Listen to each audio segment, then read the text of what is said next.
പക്ഷേ ഈ നടിയെ ആക്രമിക്കപ്പെട്ട കേസ്, ഇതിൽ ഷാമിന് ഒരുപാട് വെളിപ്പെടുത്തലുകൾ നടത്താനുണ്ട്, സംശയങ്ങളുണ്ട്. നമ്മൾ അതുപോലെ തന്നെ സംശയങ്ങൾ പ്രകടിപ്പിച്ച പല കേസുകളും, നമ്മൾ രണ്ടുപേരും കൂടെ ഇരുന്ന സംശയങ്ങൾ പ്രകടിപ്പിച്ച ഒരു കേസാണ് പെരുമ്പാവൂരിലെ ആ ഒരു വിഷയം. അമീറുൽ ഇസ്ലാം ആണോ യഥാർത്ഥത്തിലുള്ള പ്രതി, ലോക്നാഥ് ബെഹ്റ അതിനകത്ത് ഇടപെട്ട് നടത്തിയ കളികൾ, ഇതൊക്കെ നമ്മൾ സംസാരിച്ച കാര്യമാണ്. അതിനുശേഷം എന്താണെന്നറിയില്ല, ഒരു അത്ഭുതം സംഭവിച്ചു എന്ന് പറഞ്ഞാൽ നമ്മൾ സംസാരിച്ചതുപോലെ അമീറുൽ ഇസ്ലാം സുപ്രീം കോടതിയിലായിട്ട് മൂവ് ചെയ്തു. അങ്ങനെ ഒരു കാര്യം ഞാനല്ല എന്ന് പറഞ്ഞ് മൂവ് ചെയ്തിട്ടുണ്ടായിരുന്നു. അതുപോലെ നടിയെ ആക്രമിക്കപ്പെട്ട കേസിൽ എന്താണ് യഥാർത്ഥത്തിൽ സംഭവിച്ചത് എന്ന് ഒന്നാമത്തെ കാര്യം. രണ്ടാമത്തെ കാര്യം, ദിലീപ് എന്ന് പറയുന്ന നടൻ ഇപ്പോഴും ആ പേരിൽ ക്രൂശിക്കപ്പെടുകയാണ്. ദിലീപിനെതിരെ തെളിവുകളൊന്നും കേരള പോലീസിന്റെ കയ്യിലില്ല. ശ്യാം ആ സമയത്ത് കൊച്ചിയിലുണ്ടായിരുന്നു. എന്താണ് പറയാനുള്ളത്? ഞാൻ ഈ രണ്ട് രീതിയിലാണ് എനിക്ക് ഈ സംഭവത്തെക്കുറിച്ച് എൻ്റെ പരിമിതമായിട്ടുള്ള അറിവ്. ഒന്ന്, ഒരു മാധ്യമപ്രവർത്തകൻ എന്ന നിലയിൽ ആ വാർത്ത റിപ്പോർട്ട് ചെയ്ത ആളെന്നുള്ള നിലയിലുള്ള പരിചയം.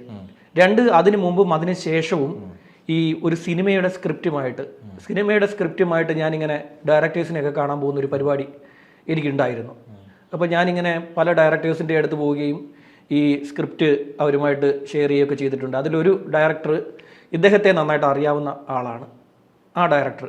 അപ്പോൾ അദ്ദേഹവും ഞാനും കൂടി പിന്നെ ഈ സ്ക്രിപ്റ്റിൻ്റെ പ്രൈമറി വർക്കുകളൊക്കെ തീർത്ത് അതിൽ കുറച്ച് തിരുത്താനൊക്കെ ഉണ്ടായിരുന്നു, കുറച്ച് കാര്യങ്ങൾ. അപ്പോൾ അദ്ദേഹം ഇരുന്ന് കേട്ടാണിത് തിരുത്തിയത്. തൃശ്ശൂരായിരുന്നു.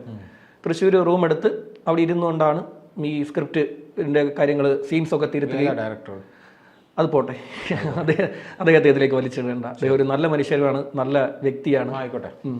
അപ്പോൾ അദ്ദേഹത്തെ ഇതിലേക്ക് വലിച്ചിടേണ്ട. റോളില്ലെങ്കിൽ പൊക്കോട്ടെ. റോളില്ല, അദ്ദേഹം ഒരിക്കലും റോളൊന്നും. ആയിക്കോട്ടെ. അതിനുശേഷം ഞങ്ങൾ നടന്മാരെ ഇതിൻ്റെ ഒരു കാസ്റ്റിംഗ് എന്നുള്ള രീതിയിൽ അദ്ദേഹം പല നടന്മാരെയും അവിടെ നിന്ന്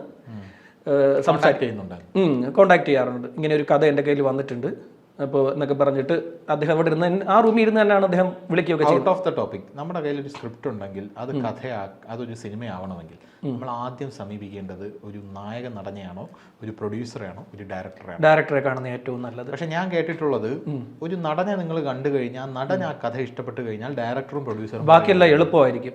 പക്ഷെ അതിൽ തിരുത്ത് കിടക്കില്ല, നല്ല സ്ക്രിപ്റ്റ് ആവില്ല. ആണോ? നല്ല സ്ക്രിപ്റ്റ് ആവണമെങ്കിൽ എപ്പോഴും ഒരു ഡയറക്ടർ, അതിൻ്റെ ഒരു നമ്മൾ എഴുതി വെച്ച കഥയിൽ ഒരു വിഷൻ ഉണ്ടായിരിക്കുമല്ലോ. എല്ലാവരും നടന്മാരെയാണ് പോയി തപ്പിയെടുക്കാൻ നോക്കുന്നത്. നടന്മാരെ വേറെ ഒന്നും നിങ്ങൾ നോക്കേണ്ട കാര്യമില്ല. പ്രൊഡ്യൂസറും ഡയറക്ടറും ഒക്കെ തന്നെ വന്നോളൂ. പക്ഷേ ഇത് അങ്ങനെയല്ല. നമ്മൾ ചെയ്യുമ്പോൾ നമുക്കൊരു വിഷൻ ഉണ്ട്, ഇത് ഇന്ന ആൾ ചെയ്തു കഴിഞ്ഞാൽ നന്നായിരിക്കും എന്നുള്ള നമ്മുടെ ഒരു ചിന്തയുണ്ടല്ലോ. പിന്നെ പ്രത്യേകിച്ച് ഞാൻ അതിൻ്റെ ചോരയും നീരും ഒഴുക്കിയൊരു സാധനമാണ്. അങ്ങനെയാണ് എനിക്ക് ഈ കേസിനെ കുറിച്ച് കുറച്ചുകൂടി അറിയാൻ പറ്റിയത്. അതിനുശേഷവും ഞാൻ ഇതുമായിട്ട് നടന്നിട്ടുണ്ട്. അപ്പോഴും പല കഥകളും ഞാൻ കേട്ടു. അപ്പോൾ ഞാൻ കേട്ട കഥകളിൽ ഒന്ന് ഞാൻ പറയാം. അതിലെനിക്ക് വിശ്വാസീയ യോഗ്യമാണ്, കുറച്ചൊക്കെ കേട്ട കഥയിൽ ഏറ്റവും വിശ്വാസയോഗ്യം എന്ന് തോന്നിയ ഒരു കഥയാണ്. ദിലീപ് കഴിക്കാറുണ്ട്, മദ്യപിക്കാറുണ്ട്. അദ്ദേഹത്തിൻ്റെ സ്വകാര്യ ഇടത്തിരുന്ന് അദ്ദേഹം മദ്യപിക്കാറുണ്ട് എന്നാണ് ഞാൻ കേട്ട കഥ. അദ്ദേഹം മദ്യപിച്ച് കഴിഞ്ഞാൽ അദ്ദേഹത്തിൻ്റെ ഒരു പ്രത്യേകത, അദ്ദേഹത്തിന് ഓരോ കാര്യങ്ങളിൽ പ്രതികരിക്കും. കൂടിയിരിക്കുന്നവർ ആരാണ് എന്ന് അനാവശ്യമായിട്ട് പ്രതികരിക്കും. ആരാണെന്ന് മനസ്സിലാക്കാതെ സംസാരിക്കും. അത് അദ്ദേഹത്തിൻ്റെ ഒരു പ്രത്യേകതയാണ്. ചില ആൾക്കാർ മദ്യപിച്ച് കഴിഞ്ഞാൽ കെട്ടിപ്പിടിച്ച് ഉമ്മോയ്ക്കും. അതായത് ഇവരോട് ദേഷ്യപ്പെടുകയല്ല, അനാവശ്യമായിട്ട് തൻ്റെ പേഴ്സണൽ കാര്യങ്ങളൊക്കെ ഇദ്ദേഹം എടുത്തിടും. പിന്നെ ഇദ്ദേഹത്തിൻ്റെ സെറ്റിൽ ചെന്ന് കഴിഞ്ഞാൽ ആരെന്നൊന്നുമില്ല, ഇദ്ദേഹത്തെ ആര് ചെന്ന് കാണാൻ വന്നാലും കസേര കൊടുക്കാൻ പറയും. അതാണ് അദ്ദേഹത്തിൻ്റെ ഒരു പ്രത്യേകത. ആരിനി അദ്ദേഹത്തെ കാണാൻ ചെന്നാലും അദ്ദേഹത്തിന് പരിചയമുള്ള ഒരാളാണെങ്കിൽ കസേര കൊടുക്ക് എന്ന് പറയും, കസേര കൊടുത്തിരുത്താൻ പറയും. അതാണ് അദ്ദേഹത്തിൻ്റെ ഒരു പ്രത്യേകത. അതായത് ഞാൻ വന്ന് കണ്ടോളാം പിന്നാവട്ടെ എന്നൊന്നും പറയത്തില്ല. ഇതാണ് ദിലീപിൻ്റെ ഒരു മെയിൻ പോരായ്മ. അതിൽ വന്ന് കാണാൻ വരുന്നവർ ആരാണ് എന്താണെന്നൊന്നുമില്ല, അദ്ദേഹത്തിന് പരിചയമുണ്ട്. അദ്ദേഹം പിന്നെ ഈ മനുഷ്യനെ ദിലീപിന് അറിയായിരുന്നു. ആരാ? ഈ പൾസറിനെ ദിലീപിന് അറിയായിരുന്നു. ദിലീപിന് അറിയാവുന്ന 3-4 പ്രാവശ്യമൊക്കെ ഈ ദിലീപിനെ വന്ന് അദ്ദേഹം കണ്ടിട്ടുണ്ട്. ദിലീപിൻ്റെ കയ്യിൽ നിന്ന് ഈ പൾസർ പൈസയും മേടിക്കുമായിരുന്നു. ദിലീപിൻ്റെ കയ്യിൽ നിന്ന് മാത്രമല്ല, ഒരുപാട് നടന്മാരുടെ കയ്യിൽ നിന്നും ദിലീപിൻ്റെ പൾസർ സുനി ഇങ്ങനെ പൈസ മേടിക്കുമായിരുന്നു. പൾസർ സുനിയെ ദിലീപിന് അറിയാമെന്നുള്ളത് ഇങ്ങനെ ഒരു അത്ഭുതത്തോടു കൂടി പറയേണ്ട കാര്യമില്ല. കാരണം പൾസർ സുനി മുകേഷിന്റെ ഒരു ഡ്രൈവറായിരുന്നു, ഈ നടിയുടെ ഡ്രൈവറായിരുന്നു. പൾസർ സുനി ഫിലിം ഫീൽഡിൽ അതെ ഈ ഇവരുടെ നിന്നൊക്കെ ഇദ്ദേഹം പൈസ മേടിക്കും. പൈസ കടമായിട്ടല്ല ചോദിക്കും, ഇവർ കൊടുക്കും. ഈ നടന്മാരും നടിമാരും ഒക്കെ കൊടുക്കും. ഈ ഊറ്റി ഊറ്റി ജീവിക്കുക എന്ന് പറയില്ലേ, പൾസർ, ആളുകളെയൊക്കെ ഊറ്റി ജീവിക്കുന്ന ഒരു പരിപാടിയാണ് ഇദ്ദേഹത്തിന്റെ കയ്യിലിരിക്കുന്നത്. ഈ പൈസ മേടിച്ച ഒരെണ്ണമാണ് 2015 ഈ ക്യാഷ് കൊടുത്തിരിക്കുന്നത്. സംഭവം നടക്കുന്നത് 2017. 1.5 കോടിയുടെ കൊട്ടേഷൻ. 1.5 കോടിയുടെ കൊട്ടേഷന് 10,000 രൂപയാണോ? അതാണ് എൻ്റെ ആദ്യത്തെ സംശയം തോന്നി. 10,000 രൂപയാണോ ഒരു അഡ്വാൻസ് കൊടുക്കേണ്ടത്? അപ്പൊ എനിക്ക് തോന്നിയ ഒരു കാര്യം, ഈ ഇദ്ദേഹം ഇങ്ങനെ ആളറിയാതെ പ്രതികരിക്കുമെന്ന് പറയാനുള്ള പ്രധാനപ്പെട്ട കാരണം ഇദ്ദേഹത്തിന്റെ കോൾ റെക്കോർഡിംഗ് ശ്രദ്ധിച്ചോ? ബാലേന്ദ്രകുമാർ എടുത്ത് പുറത്തിട്ടെ. ബാലേന്ദ്രകുമാർ പോലീസുകാരെല്ലാം ഞാൻ കൈകാര്യം ചെയ്ത് കളയും, കഴിച്ചിട്ടിരുന്ന് പറയുന്നതാ. അതും നമ്മൾ ഈ പറയുന്ന പോലെ കഴിക്കുന്നവരെയൊക്കെ പിന്നെ നമുക്ക് നന്നായിട്ട് അറിയാവുന്നതാണല്ലോ. അപ്പോൾ ഇപ്പൊ കഴിച്ചിട്ടിരുന്നപ്പോഴത്തേക്ക് പറഞ്ഞതാ, എന്താ പോലീസുകാരെല്ലാം അമ്മമാരെന്നെ അടിച്ച് എന്നൊക്കെ പറയുന്നുണ്ട് അതിനകത്ത്. ആ ഓഡിയോയിൽ ശ്രദ്ധിച്ചായിരുന്നോ? ആ ഓഡിയോ മൊത്തം ഞാൻ കേട്ട് നോക്കിയതാണ്. അപ്പൊ അതിനകത്ത് നമ്മൾ ആ സാധനം കേൾക്കുമ്പോൾ നമുക്ക് മനസ്സിലാവും അത് കഴിച്ചിട്ടിരുന്ന ഒരാൾ, അയാളുടെ വായി തോന്നിയത് ജൽപ്പനങ്ങളാണ് എന്ന് നമുക്ക് നല്ല വ്യക്തമായിട്ട് ബോധ്യപ്പെടും. ഇതുപോലെ എൻ്റെ ഒരു അനുമാനം ഇതാണ്, ഇദ്ദേഹം എപ്പോഴെങ്കിലും ഈ പറയുന്ന നടിയുമായിട്ടുള്ള വിരോധം ഇവനോട് സംസാരിച്ചിട്ടുണ്ടാവും. പൾസറുമായിട്ട് കഴിച്ചിട്ടിരുന്നപ്പോൾ അവളാണ് എൻ്റെ ജീവിതം തകർത്തേന്നോ ഒക്കെയുള്ള കാര്യങ്ങൾ എൻ്റെ ഒരു അനുമാനമാണ്, പറഞ്ഞിട്ടുണ്ടാവും. ഇവൻ ഇത് സ്ഥിരം പരിപാടിയാണ്. ഈ കൊട്ടേഷൻ പരിപാടി എന്ന് പറയുന്നത് ഇവൻ സ്ഥിരം പരിപാടിയാണ്. ഇത് പറഞ്ഞ് ഇയാളിത് മറഞ്ഞും പോയി കാണും, അദ്ദേഹം അത് വിട്ടും പോയി കാണും. കഴിച്ചിട്ടിരുന്ന് രാവിലെ ആകുമ്പോൾ അത് നമ്മൾ മറന്നു പോകുമല്ലോ, അപ്പോൾ അത് മറന്നും പോയി കാണും. ഈ സാധനം ഇവന്റെ ഇത് സ്ഥിരം പരിപാടി. 1-2 നടിമാരെയല്ല, 4 നടിമാരുടെ കഥയാണ് ഇതുവരെ പുറത്തു വന്നിട്ടുള്ളത്. 3 പേര് പരാതി നൽകാൻ തയ്യാറല്ല, ഒരാളാണ് പരാതി നൽകിയിരിക്കുന്നത്.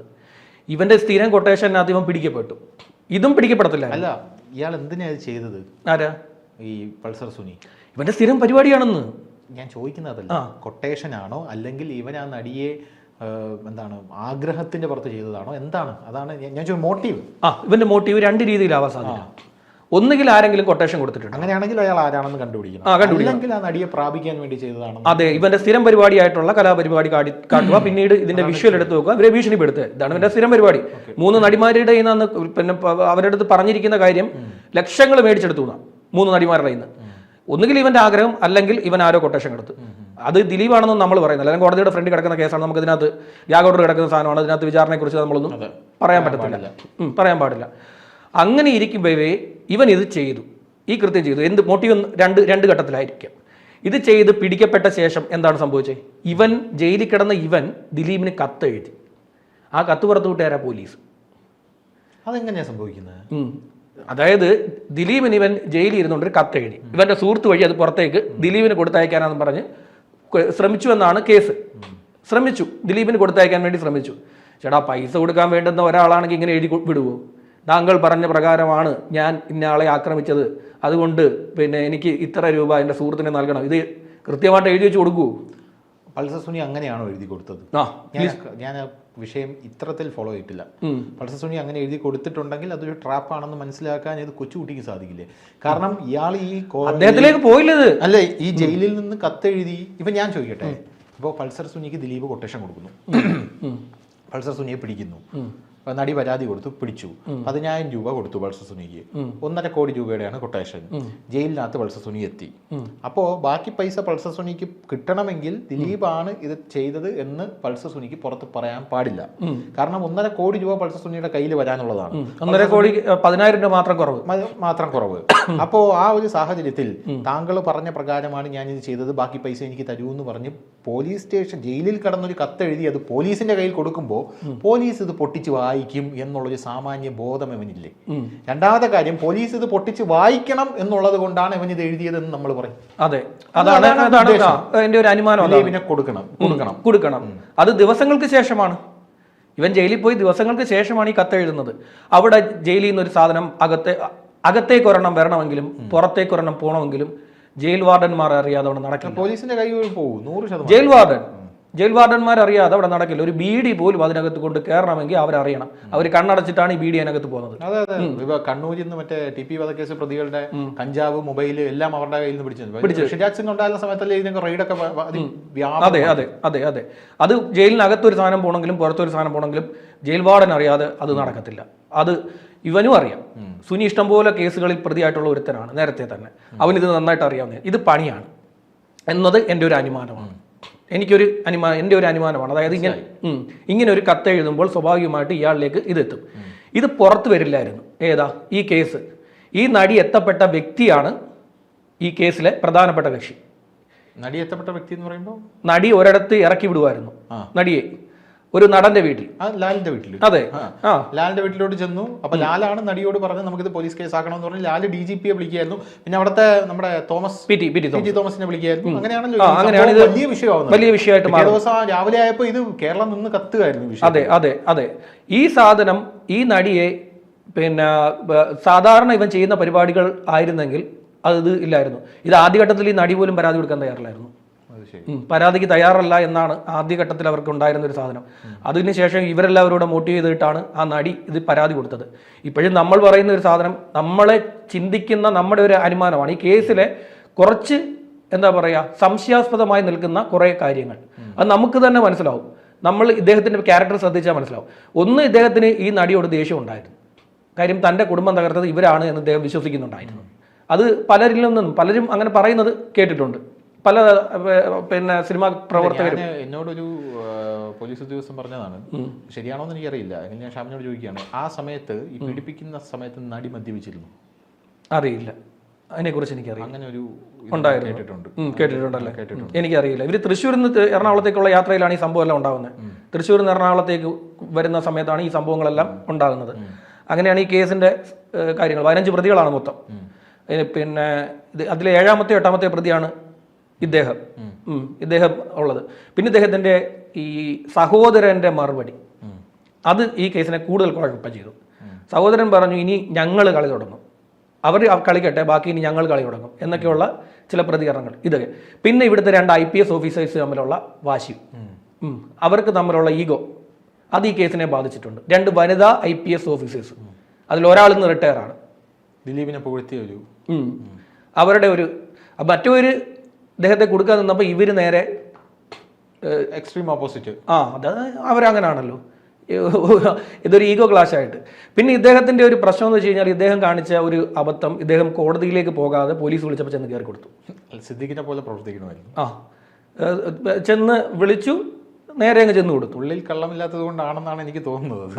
സിദ്ദിഖൊക്കെ ആണെങ്കിൽ നേരെ വക്കീലിന്റെ അടുത്ത് പോയി വക്കീൽ പറയുന്നത് പോലെ പ്രവർത്തിച്ച് ജാമ്യം നിഷേധിക്കുമെന്ന് പറയുമ്പോൾ ഒളിവിൽ പോയി സുപ്രീം കോടതിയിൽ നിന്ന് ജാമ്യം വാങ്ങിച്ചുകൊണ്ടാണ് തിരിച്ചു വന്നത്. ഇദ്ദേഹം അത് സാധിക്കുമായിരുന്നു എന്നാണ് എൻ്റെ ഇത്. കാരണം ഒരു കാര്യത്തിനും തെളിവില്ലാത്തൊരു ചുമ്മാ വായ്മൊഴിയിലൂടെ ഒരാളെ പിടിച്ചുകൊണ്ട് പോയി 90 ദിവസം അകത്തിടുക എന്ന് പറഞ്ഞാൽ എൻ്റെ അഭിപ്രായത്തിൽ അതൊരു അട്രോസിറ്റിയാണ്. 70 സംതിങ് ഉണ്ടായിരുന്നു. 70 സംതിങ് ഡേയ്സ് അദ്ദേഹം അകത്തായിരുന്നു. അപ്പോൾ ഇതാണ് ഇതിനകത്ത് സംഭവിച്ചിട്ടിരിക്കുന്ന ഒരു കാര്യം. ഇതിൽ നിന്ന് പിന്നെ ഉള്ള ഒരു കാര്യം, ഈ നടി ആക്രമിക്കപ്പെടുന്നതിന് മുമ്പോ അതിൻ്റെ ആ ദിവസങ്ങൾക്ക് എന്തായാലും ഒരു കൊട്ടേഷൻ എന്നൊക്കെ പറയുമ്പോൾ വിളിക്കെങ്കിലും പോകണ്ടേ, അതൊന്നും ഉണ്ടായിട്ടില്ല. പിന്നെ ഈ 2015 10,000 രൂപ കൊടുത്ത് എങ്ങനെയാണ് 2017 ഇവൻ പ്രവർത്തിക്കുന്നത്? ഇവന്റെ മൊഴി അതാണ്. 2015 ഇദ്ദേഹത്തിന്റെ അക്കൗണ്ടിൽ നിന്ന് 10,000 രൂപ പോയിട്ടുമുണ്ട് ഇവന്റെ ഇതിലേക്ക്. പിന്നെ ഇദ്ദേഹം എടുത്ത റൂമിലല്ല ഇവൻ 4 പ്രാവശ്യം കാണാൻ വന്നിട്ടുണ്ട്. അതൊന്നും ഈ അടുത്ത സമയത്തല്ല. ഈ 2017 ഈ സംഭവം നടക്കുന്ന സമയത്തൊന്നും അല്ല ഇദ്ദേഹത്തെ കാണാൻ വന്നത്. അങ്ങനെ എടുക്കാനാണെങ്കിൽ ഇവിടെ പല നടന്മാരെയും പ്രതിയാക്കണം. ഒരുപാട് പേരെ ഇവൻ കാണാൻ പോകാറുണ്ട്, ഒരുപാട് പേരുടെ വണ്ടി ഇവൻ ഓടിക്കാറുണ്ട്, ഒരുപാട് സെറ്റുകളിൽ ഇവൻ പോകാറുണ്ട്. ഒരു ഫോട്ടോ കണ്ടിട്ടുണ്ടോ? ഒരുപാട് നടന്മാരുടെ കൂടെ നിൽക്കുന്ന ഫോട്ടോ ഉണ്ടെന്നേ. അത് ഇദ്ദേഹത്തിന്റെ കൂടെ മാത്രമല്ല, ഒരുപാട് നടന്മാരുടെ കൂടെ എല്ലാവരെയും സംശയിക്കാം. എന്നോട് ആ ഡയറക്ടർ പറഞ്ഞൊരു കാര്യം, പിന്നെ ഇത് ദേഷ്യം ഉണ്ടായിരുന്നു, കുടുംബത്തിന്റെ കാര്യങ്ങളിലൊക്കെ ദേഷ്യം ഉണ്ടായിരുന്നു. പക്ഷേ അങ്ങനെയൊന്നും ചെയ്യത്തില്ല, അതിനുള്ള ഇതൊന്നും കാണിക്കുന്ന ഒരാളല്ല. കാണിക്കാൻ ഞാൻ സൈക്കോളജിക്കൽ നോക്കിയ ദിലീപ് അങ്ങനെ കാണിക്കത്തില്ല. കാരണം ദിലീപിന്റെ പീക്ക് ടൈമിൽ നിൽക്കുന്ന ഒരു വ്യക്തിയാണ്. അതെ അതെ. ആ സമയത്ത് എന്ത് ചെയ്താലും അത് നമുക്ക് തന്നെ, കാരണം നമ്മുടെ ഈ മലയാളികളിൽ, നമ്മുടെ കേരളക്കരയിൽ ഫേമസ് ആവുന്ന ആൾക്കാർ 2 ഭീഷണി നേരിടുന്നുണ്ട്. ഒന്നാമത്തെ കാര്യം, ഈ ഫേമസ് ആക്കിയ മലയാളികൾ തന്നെ ഒരു നിമിഷം കാത്തിരിക്കുകയാണ് അവനെ വലിച്ച് താഴെയിടാൻ. മലയാളികൾ തന്നെയാണ് ഏറ്റവും എടുത്ത് തലപ്പത്തോട്ട് വയ്ക്കുന്നത്. ഒരു ചെറിയൊരു വിഷയം കാത്തിരിക്കുകയാണ് താഴോട്ട് വലിച്ചിടാനായിട്ട്. പിന്നെ പോരാത്തതിന് ദിലീപിന് സിനിമാ മേഖലയ്ക്കകത്ത് നിന്ന് തന്നെ ഭീഷണി ഉണ്ടായിരുന്നെന്ന് കേൾക്കുന്നുണ്ട്. കാരണം ദിലീപ് എല്ലാ മേഖലയിലും സജീവമായിരുന്നല്ലോ. ഞാൻ പറയട്ടെ, ഈ മിമിക്രി കാരന്മാർക്കിടയിലും പോലും ദിലീപിനെതിരെ ഭയങ്കര അസൂയ ഉണ്ടായിരുന്നു. ഉണ്ടായിരുന്നു. ദിലീപ് എന്ന് പറയുന്ന വ്യക്തി എന്ന് പറഞ്ഞാൽ ഒന്നുമില്ലായ്മയിൽ നിന്ന് വളർന്നു വന്ന ഒരു വ്യക്തിയാണ്. അപ്പൊ ദിലീപ് എത്തേണ്ട പൊസിഷനിൽ എത്താൻ ആഗ്രഹിച്ച ഒരുപാട് ആൾക്കാരുണ്ടായിരുന്നു. അങ്ങനെ ആഗ്രഹിച്ച ആൾക്കാരുടെ മക്കൾ ഇപ്പോൾ ആ പൊസിഷനിലേക്ക് എത്താനായിട്ട് ശ്രമിച്ചുകൊണ്ടിരിക്കുന്നു. മലയാള സിനിമയിൽ അകത്ത് കയറിയിട്ട് അതിഭീകരമായിട്ട് മലയാള സിനിമയെ ഡയറക്ടർമാരോടൊക്കെ അവര് നല്ല സുഹൃത്തുക്കളായിരുന്നു, നല്ല സുഹൃത്തുക്കളായിരുന്നു. പക്ഷെ എങ്കിലും അവർക്കൊരു അസൂയ ഉണ്ടായിരുന്നു. പല ഇന്റർവ്യൂവിലും പലരും ഇങ്ങനെ പറഞ്ഞിട്ടുണ്ട്.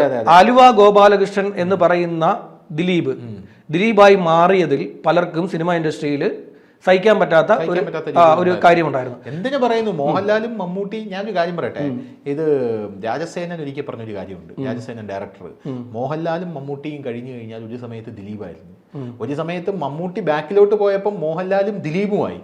മമ്മൂട്ടിക്ക് ഒരു രാജമാണിക്യം കഴിഞ്ഞ് പ്രാഞ്ചിയേട്ടൻ ഇറങ്ങുന്നത് വരേക്ക് മമ്മൂട്ടിക്ക് ഒരു നല്ല പടങ്ങൾ പോലും കിട്ടിയിട്ടില്ല. മമ്മൂട്ടി ആ സമയത്ത് ബാക്കൗട്ട് അടിച്ചപ്പോൾ മോഹൻലാലും ദിലീപായിരുന്നു. ദിലീപിൽ നിന്നാണ് മോഹൻലാലിനും മമ്മൂട്ടിക്കും ഇല്ലാത്ത ഒരു കഴിവ് ദിലീപിനുണ്ട്, അത് മാർക്കറ്റിംഗ് ആണ്. അപ്പൊ ദിലീപിൽ നിന്നാണ് ഇവർ മാർക്കറ്റിംഗ് കണ്ടുപഠിച്ചതെന്ന് പറയുന്നുണ്ട്. അപ്പൊ അത്രയ്ക്ക് വലിയൊരാളായിരുന്നു ദിലീപ് മലയാള സിനിമയിൽ. സ്വന്തമായിട്ട് പ്രൊഡക്ഷൻ കമ്പനി, തിയേറ്റർ, പിന്നെ പോരാത്തതിന് സിനിമാ നടനാണ്. ദിലീപിന് ഹോട്ടല് എല്ലാ സാധനവും എല്ലാ ബിസിനസ്സും ഉണ്ട്. അദ്ദേഹത്തിന്റെ സഹോദരൻ അനൂപാണ് ഇതെല്ലാം പിന്നെ നോക്കി നടത്തിയും കൈകാര്യമൊക്കെ ചെയ്യുന്നത്. പിന്നെ ഒരാൾക്ക് കൂടി ഇതിൽ ഇടപെട്ടിട്ടുണ്ട്, അത് ഇദ്ദേഹത്തിന്റെ മുൻ ഭാര്യ. അവർ ഈ കേസിൽ കാര്യമായി അവരാണ് ആദ്യം മുതലേ ഇദ്ദേഹത്തിലേക്ക് ഈ കേസ് വെച്ചു കൊടുക്കുന്നത്. അവരുടെ ഒരു വാക്കാണല്ലോ, ഇതിന്റെ പിന്നിൽ ക്രിമിനൽ ഗൂഢാലോചനയുണ്ട്. അത് പറയുമ്പോ, ആ വേദിയിലിരുന്ന് അത് പറയുമ്പോ എല്ലാ മാധ്യമങ്ങളും ദിലീപിന്റെ മുഖത്തോട്ടാണ് ഫോക്കസ് ചെയ്ത്. ബ്ലാക്ക് ഷർട്ട് ആയിരുന്നു, ബ്ലാക്ക് ഷർട്ടാണ് അല്ലേ എന്റെ ഓർമ്മ. ഇത് മഞ്ജു വാര്യര് പ്രസംഗിക്കുമ്പോൾ എല്ലാ മാധ്യമങ്ങൾക്കും കാണേണ്ടത് ദിലീപിന്റെ റിയാക്ഷനാണ്. എന്താണ് ദിലീപിന്റെ റിയാക്ഷൻ? ദിലീപ് ഇങ്ങനെ അത്രേ ഉള്ളൂ, വേറെ ഒന്നും ദിലീപില്ല. ഇവർക്ക് ഒരുപാട് പോലീസ് ഉദ്യോഗസ്ഥരുമായിട്ട് നല്ല ബന്ധമുണ്ടായിരുന്നു. അത് ഇവിടെ വർക്കൗട്ട് ആയിട്ടുണ്ട്. ഇതെല്ലാം അകത്തെ കഥയാണ്. ഞാൻ ഈ പറയുന്നത് ഇതെല്ലാം ശരിയാണെന്നല്ല പറയുന്നത്. അവിടെ ഇൻഡസ്ട്രിയിൽ വ്യാപിച്ചു കിടക്കുന്ന കഥകളും ആ കഥകൾ കേട്ട എൻ്റെ കുറച്ച് അനുമാനങ്ങളുമാണ് ഞാൻ പറഞ്ഞത്. അവിടെ ഇവർക്ക് നല്ല പോലീസ് ബന്ധമുണ്ട്, ഇവർക്ക് നല്ല പോലീസുകാരുമായിട്ടൊക്കെ നല്ല അടുത്ത ബന്ധം സൂക്ഷിക്കുന്നുണ്ട് ഇവർ. പക്ഷെ ഇദ്ദേഹം ഈ പോലീസുകാരെ ഒന്നും അടുപ്പിക്കത്തില്ല. അതിൻ്റെ ഒരു ആവശ്യമില്ല എന്നുള്ള രീതിയിലാണ് ചിന്തിക്കുന്നത്. അതിനുശേഷം ഇൻഡസ്ട്രിയിൽ ഉണ്ടായ ഏറ്റവും വലിയ മാറ്റമാണ് സിനിമാക്കാരും പോലീസുകാരും ഏറ്റവും നല്ല അടുപ്പമാണ്. എല്ലാ ഉന്നത ഉദ്യോഗസ്ഥരുമായിട്ടും നടന്മാർ നല്ല ബന്ധം ഇപ്പോൾ സൂക്ഷിക്കുന്നുണ്ട്. കാരണം ഭയമാണ്, എന്തെങ്കിലും ഒരു കാര്യം വന്നു കഴിഞ്ഞാൽ ദിലീപ് ആവരുത്, ദിലീപിന്റെ അവസ്ഥ ഉണ്ടാവരുത് എന്ന് കരുതുന്ന നല്ലൊരു വിഭാഗം ഉണ്ടായിരുന്നു. പിന്നെ ഒരു പ്രധാനപ്പെട്ട ഒരു കാര്യമാണ് ഈ ചെന്ന് കയറി കൊടുത്തത്.